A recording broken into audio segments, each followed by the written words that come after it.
आज के इस पवित्र अवसर पर मेरे साथ मंच पर उपस्थित श्रीमान मनोहर लाल खट्टर जी, शहरी विकास मंत्री भारत सरकार, मेरे मित्र और साथी मंत्री डॉक्टर मनसुख मांडविया जी, श्रीमान नित्यानंद राय जी, दिल्ली के उपराज्यपाल श्रीमान विनय कुमार सक्सेना जी, यहाँ की लोकप्रिय सांसद बहन बांसुरी, डॉक्टर राजेंद्र कुमार जी, और आज एकता दौड़ के इस कार्यक्रम में हिस्सा लेने के लिए आए हुए सभी भाइयों और बहनों को मेरी अनेक अनेक शुभकामनाएं। इस बार 31 अक्टूबर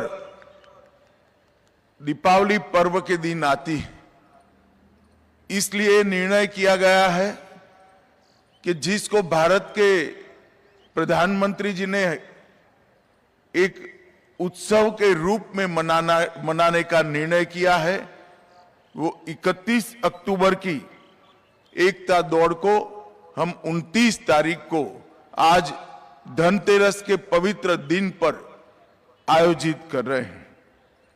31 अक्टूबर 2015 से देश के प्रधानमंत्री आदरणीय नरेंद्र भाई ने महान सरदार पटेल की याद में देश की एकता और अखंडता के लिए पूरे देश को संकल्पित करने के लिए एकता दौड़ का आयोजन करने का फैसला किया, और तब से लेकर आज तक पूरा देश एकता दौड़ से न केवल देश की एकता और अखंडता के लिए संकल्पित होता है, उस दिन अपने आप को भारत माता की सेवा में पुनः समर्पित भी करता है।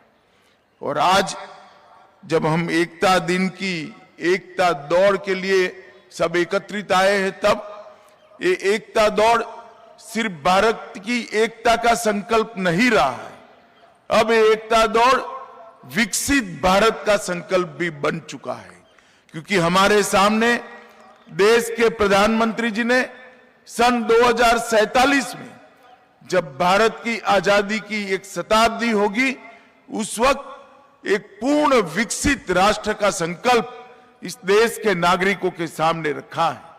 और एक ऐसा भारत जो हर क्षेत्र के अंदर समग्र विश्व में प्रथम हो, ऐसा भारत रचने का संकल्प प्रधानमंत्री जी ने हम सबके सामने रखा है। मित्रों, आज मैं जब आप सबके सामने उपस्थित हूं, तब भारत एक फलता फूलता विकसता बनता मजबूत राष्ट्र बनकर दुनिया के सामने खड़ा है। मगर जब इसके इतिहास में पीछे मुड़कर देखते हैं तो आजादी के बाद 553 से ज्यादा राजे रजवाड़ों को एकत्रित करने का एक बहुत बड़ी समस्या देश के सामने अचानक ही आकर पड़ी। उस वक्त सरदार साहब ही थे जिन्होंने अपनी दृढ़ निर्णय शक्ति से, दृढ़ इच्छा शक्ति से और त्वरा से इस सब को एकत्रित कर आज के भारतीय संघ का मानचित्र हम सब ने लाया। और ये सरदार पटेल ही थे जिनकी दृढ़ इच्छा शक्ति के कारण आज देश एक होकर दुनिया के सामने मजबूती के साथ खड़ा है।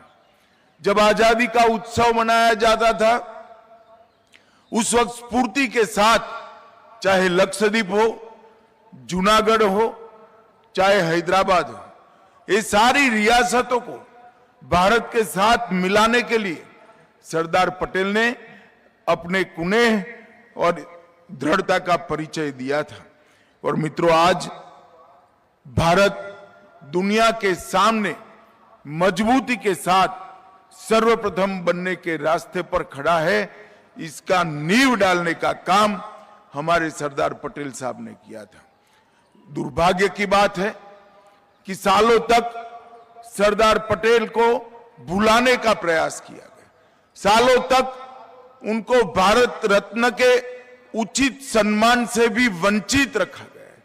मगर देश के प्रधानमंत्री नरेंद्र भाई ने गुजरात में केवड़िया कॉलोनी में एक दुनिया का सबसे ऊंचा स्टैच्यू लगाकर सरदार पटेल की याद को चिरंजीव करने का काम किया है। और सरदार पटेल के संदेश को उन्होंने न केवल याद दिलाने का काम किया है, हर क्षेत्र में, चाहे रक्षा का क्षेत्र हो, चाहे भारत के आत्मसम्मान की बात हो, चाहे देश की एकता की बात हो, हर क्षेत्र में सरदार पटेल के दृष्टिकोण को, उनके विचार को और उनके संदेश को मूर्त रूप देने का काम हमारे प्रधानमंत्री नरेंद्र मोदी जी ने किया है। अभी 2 दिन पहले ही मोदी जी ने मन की बात में सरदार साहब की बातों से प्रेरणा लेकर देश के विकास के काम में जुड़ने के लिए युवाओं का आह्वान करने का काम किया है। मित्रों, आज मैं नरेंद्र मोदी जी की बात को जरूर दोहराना चाहूंगा कि आगे पर सभी युवाओं के लिए सरदार साहब के विचार पथ प्रदर्शक बने। आइए आज हम एकता दौड़ के माध्यम से भारत की एकता को मजबूत करने का एक दृढ़ संकल्प ले। आइए आज एकता दौड़ के माध्यम से हम भारत को विकसित बनाने का संकल्प का फिर से एक बार आह्वान करें। आइए आज एकता दौड़ के माध्यम से 2047 में एक पूर्ण विकसित भारत का स्वप्न को पूर्ण करने का हम संकल्प ले फिर से एक बार। और मोदी जी के नेतृत्व में ये अमृत काल के शुरुआती वर्षों में इसकी मजबूत नींव डालने का काम करें। इतनी सुबह सुबह लगभग 8,000 लोग, बहुत सारे संगठनों से दिल्ली के नागरिक यहां एकत्रित आए हैं। उत्साह के साथ किशोरों, बच्चों और विद्यार्थियों की जो हुजूम दिखाई पड़ता है वो निश्चित रूप से भारत के उत्साह का परिचायक है। मैं आप सबको फिर से एक बार एकता दौड़ के लिए बहुत बहुत शुभकामनाएं देता हूं और मैं भी अपने आप को महान भारत के मोदी जी के संकल्प के साथ जोड़कर मेरी वाणी को विराम करता हूं। मेरे साथ बोलिए, भारत माता की। अरे जोर से बोलिए, दोनों हाथ उठाकर, भारत माता की। वंदे वंदे। धन्यवाद।